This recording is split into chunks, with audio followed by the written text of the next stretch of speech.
artist. If you're watching this, that means you made it to our second lesson video, which is wonderful. If you didn't see the last one, my name is Lacey. My pronouns are she, her, and I'm one of the Saturday Young Artist Workshop student instructors. And I'm also going to introduce the place where we are working today, for myself anyway, to create our project. It's the woods behind my house. So I'm the only one that knows about this trail besides our neighbors, so I always came here to be by myself and to reflect. So it's perfect for our project, which is going to have a big meditative background stance on it. And I'm also going to be showing my process later on, and I will see you there. And I'm really excited to work on this alongside you guys and share, and I'm excited to see what you guys come up with. So let's get into it, okay? Hello, my name is Bethany, and I'm one of your teachers for the Saturday Young Artist Workshop.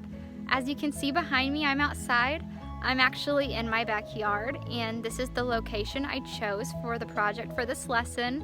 It is a place that is meaningful to me because I have a lot of memories here with my family, and family's just always been a very important aspect in my life. This place is also somewhere where I'm comfortable.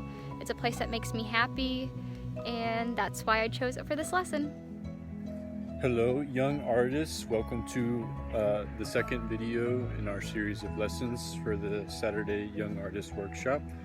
If you missed the first one, my name is Cole, and today I'm just going to show you my spot in nature that I'm going to pick for this project.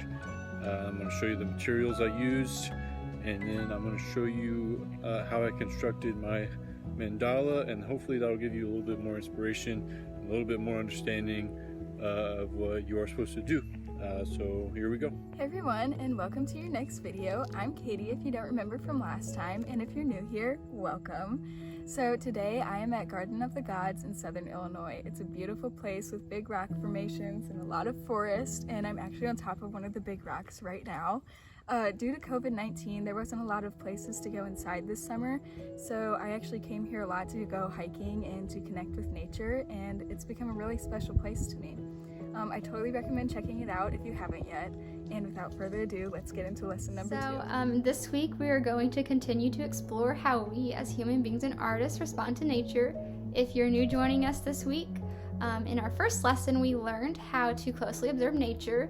In this lesson, we are going to learn how artists find inspiration in nature, and we're going to do this through creating mandalas. And so before you create your own mandala, we're going to learn a little bit about how cultures use mandalas. And then when you create your own, the first thing you'll do is you'll think about a place that is meaningful to you and that you feel a connection to, and you're going to create your mandala out of natural materials. And so I hope that through this process you will learn a little bit about yourself and how you just connect and fit into the world around you. And so after you complete this, we're going to have a Zoom meeting on Saturday, and you will share a photo of the mandala you created. And so we're going to also talk about in this meeting a little bit about what you've learned, and I hope that you enjoy this lesson.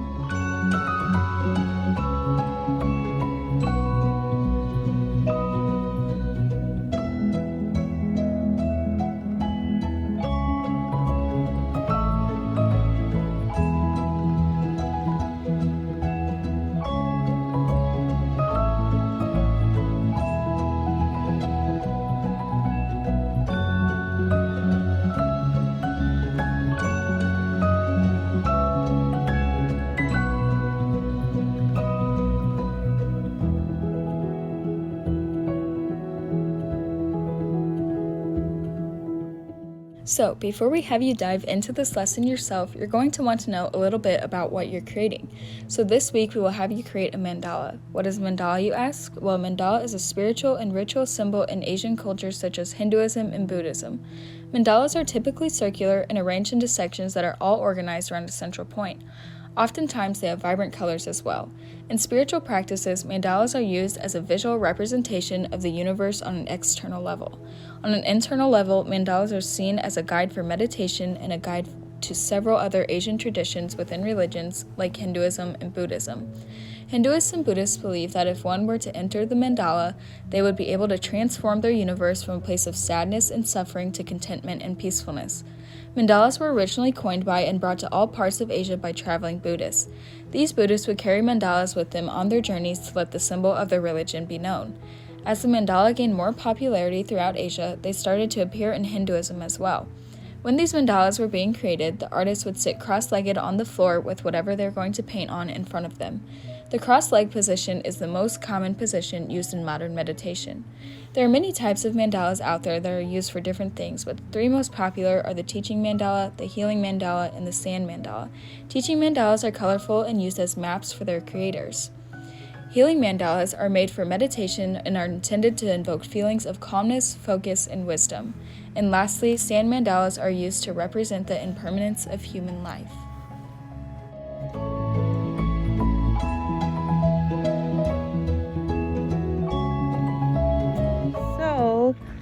Environmental art is really important to me. This is like my childhood home, like the forest that I grew up in. And it's being torn down to create a golf course, which those are ecological disasters because they tear down biodiversity to create fields of grass. So yeah, environmental art is very important to me because I'm tired of these things happening to me and other people. So I hope that this project gives me clarity, and I hope it does the same for you. And I hope one day things will be better, and as artists, it's our job to communicate our feelings of distraught when it comes to things like this.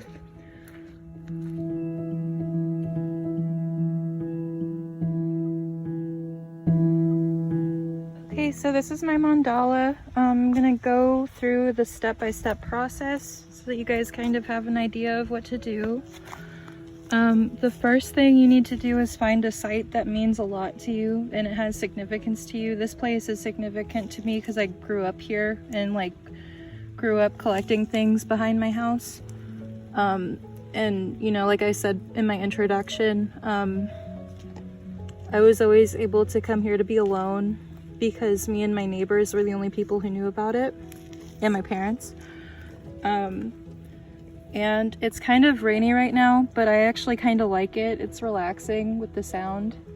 And it's also like weighing down the leaves, so it's better than when it was really windy earlier this week.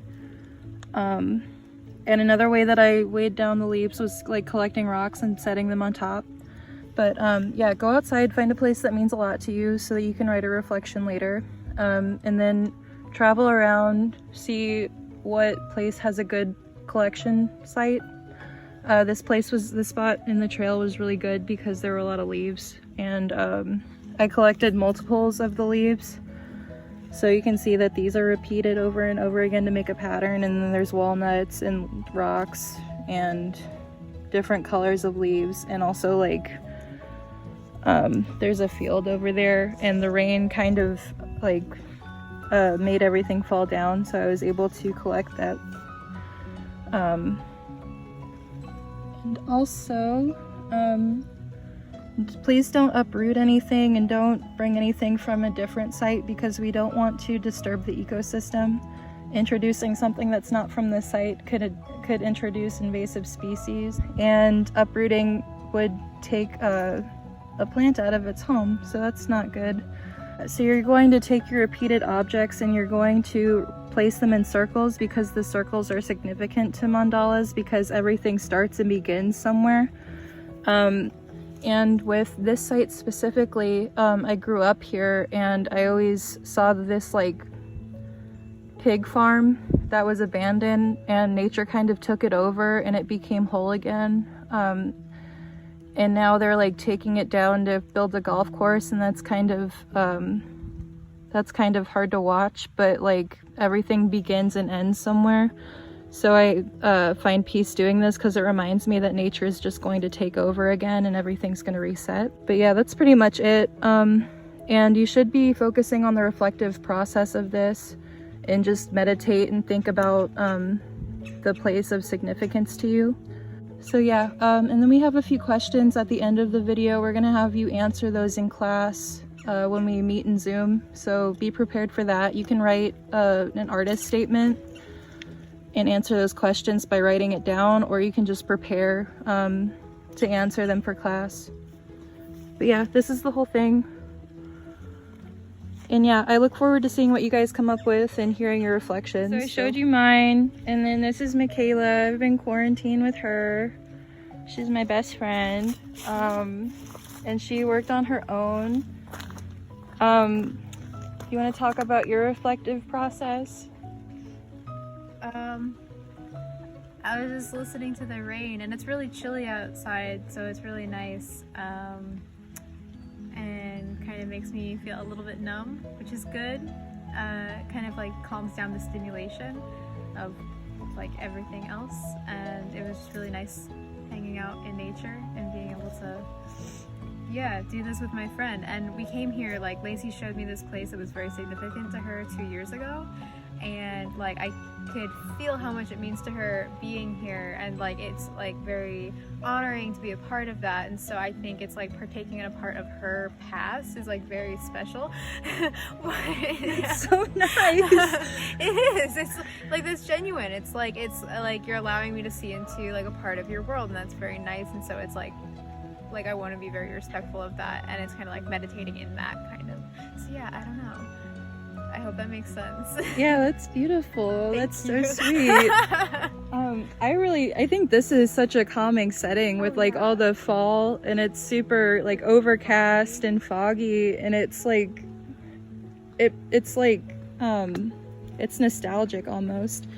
But your design is really nice. Like yours is more colorful, and I think that says a lot about you compared, like I'm more into neutral colors and you're more like vibrant, which is awesome. Thank you, that's cool. And like you have more like diversity, like you had all the colors, the unique colors in the center, and it radiates out, which is really nice. That's how I feel on the inside. Yeah. It's just darkness on the outside, colorful on the inside, baby. You're reflecting so much about yourself. That's wonderful. And I like how this like indicates like further radiation outward, which is nice. Yeah, that was to symbolize like you're more than what meets the eye, kind of. Yeah, that's So, really like, nice. Yeah, like you radiate. But yeah, so I wanted to show you hers because like hers looks a lot different from mine, and it's still really like they're both amazing because they show who we are as people, and you can kind of go wherever you want with this project as long as you like are respectful to the religious aspect to it. But yeah, I think it's really nice, and you did a good job with the repetition with these leaves and these leaves and the sticks. So yeah. Thanks. Good job. Yay. Yay. Okay, bye guys. That's all we have. Find my spot in nature that I wanted to use. It didn't have to go very far. I'm just out here in my front yard. More specifically, here at the fire pit, and these two little tower things that I like to hang my hammock on when I come out here to hammock. And I'm just gonna gather up some materials I can find around here among the remnants of these two big maple trees, and I'll see what I can find and see what I can put together for my mandala.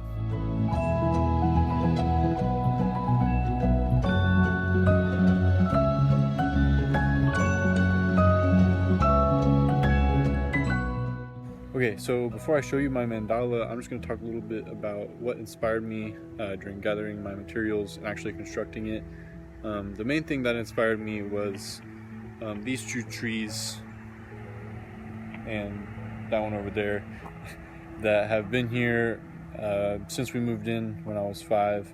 The trees were my main inspiration just because that's where I gathered most of the materials. It was basically off of the tree and what fell off of the tree. So a little bit about them. They are maple trees, and during my childhood I've spent lots of time climbing them and getting shelter from the sun under the shade. And one time I even spray painted a strike zone and practiced pitching a baseball against it. So basically my point is, trees are very special to me, and that's what mainly inspired me to make my mandala. Talking about the location a little bit, my front yard, I've been here for 15 years, and more recently it's become special to me because during quarantine, when I would have nothing else to do, I'd come out here and lay in the hammock and just relax, decompress. So that's why I chose this spot for my mandala, and I'll show it to you now. Okay, and here she is. Basically what I tried to do was, like I said, my main inspiration was the two maple trees here in my yard. So I tried to make my mandala like as a homage to the trees. And so to fit the definition of mandala, normally mandalas aren't made out of things in nature. What I really tried to do was establish this circular form that had some radial symmetry, because mandalas are prevalent in religions around the world, and the way they connect to you, you're probably wondering. Well, I'll tell you, the circle is supposed to represent you, and then everything in between is supposed to represent how you deal with these life occurrences and how it all connects in this flow of life. And I think I did an okay job. It was kind of hard because it's been raining the past couple of days. Hopefully when you guys do it, it'll be a little nicer outside, and hopefully your materials won't be soggy like mine were. But for what I had, I think I did a pretty good job. I like the color that I put in here. It's not that quite time of year yet where there's many different colors right now around in my front yard. They're just yellow and green. So yeah, I hope this gives you a better idea of what you're supposed to do, and I hope it inspires you, and I can't wait to see what you're going to do for us. Alright, so this is the mandala that I created. And so one thing that I was talking about with this location is that this is a place that is meaningful to me because it is somewhere where I have many memories with my family. And so one way that I reflected on this is that I actually created and gathered these materials with my family, and my niece and my nephew helped me with this. And I think that that this was definitely very meaningful to me, for me, and it kind of transformed the place, so that this is not only just a location where I have memories, but somewhere where I'm still making memories with my family. And so if you look at the image, the first thing we did is we actually broke our space up into like 4 quadrants that we had with, you can see the sticks kind of make a grid. And so we try to repeat the same pattern as you look across these 4 quadrants. And so one difficulty I faced when creating the mandala was the wind. And so if you're having the same issues, one thing that I did to kind of overcome this was, if you look at the picture, there are rocks on several of the leaves. This helped keep them from blowing away. And then another thing that we did is that if you look in the middle, there's a rock, and you can kind of see how the yellow leaves are tucked under that rock, which helped keep them blowing away.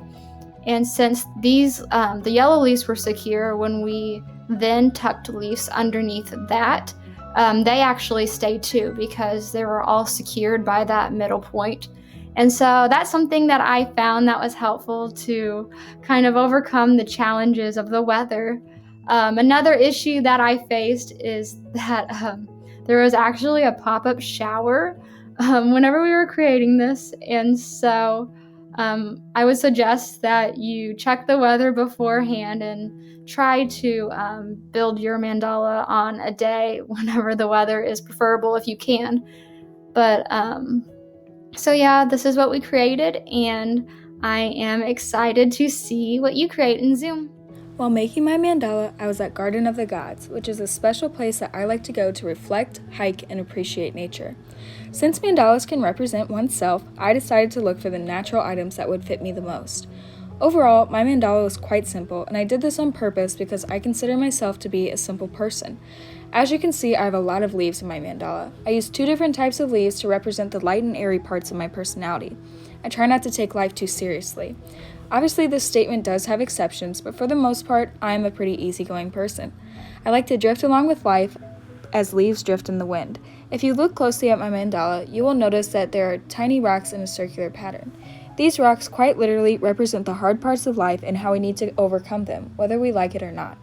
I could say almost the same thing about the sticks in this mandala. The sticks provide structure for the mandala in the same way that obstacles provide structure in our lives and build us into stronger people.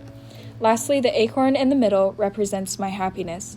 My own pursuit of happiness is what keeps me going, and it's what inspires me to work hard in school and with my own endeavors as an artist. This project, I challenge you to not just make a pattern, but to think about how your mandala represents you.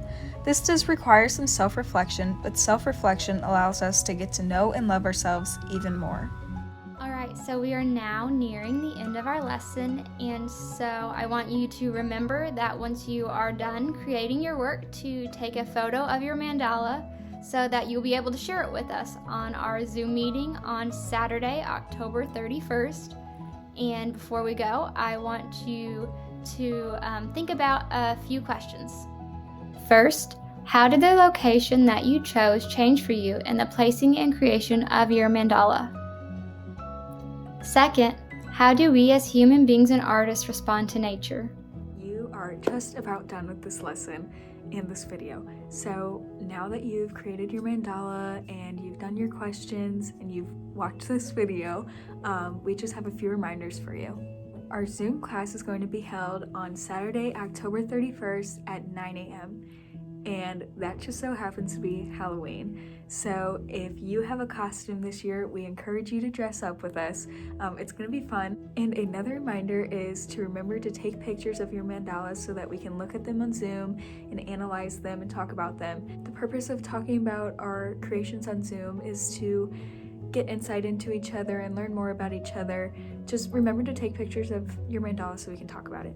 So that's all that we have for you guys this week, and we hope that you have fun creating your mandalas, and we can't wait to see you and your costumes.